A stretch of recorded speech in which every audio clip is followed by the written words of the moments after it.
Happy New Year.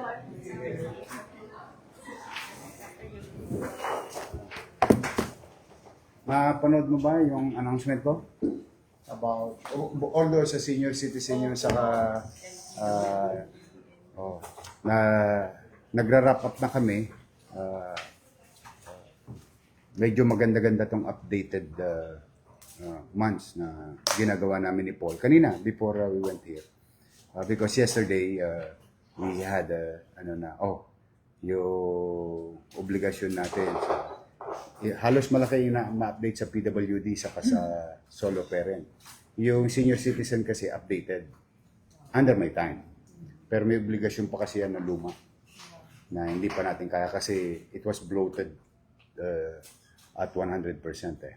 But anyway, I think it can be done. But yesterday, Paul and I talked. Sabi ko, konti lang na ibigay natin sa teacher. Tingnan mo nga, Paul. Ngayon, Paul said, we will inform you properly, but ako tingin ko, at least makakapagpangiti tayo ng mga guro natin. Maganda-ganda to.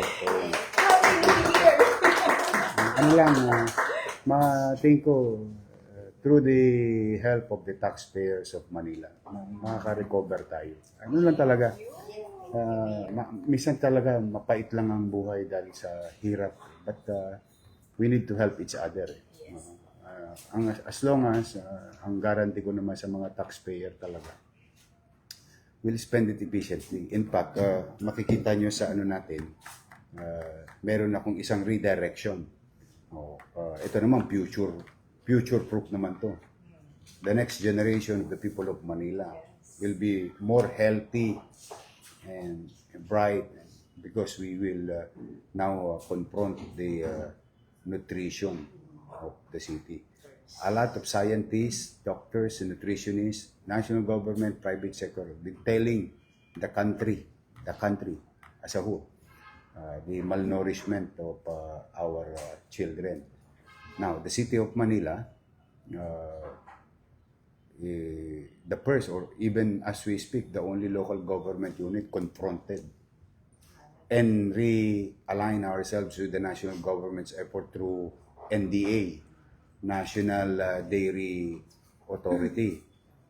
Nakatulong ka na sa farmers, katulong ka pa sa magulang kasi wala na silang tosgas sa nutrisyon, tapos may nourishment sa bata. Now, that's why I am grateful to MHD.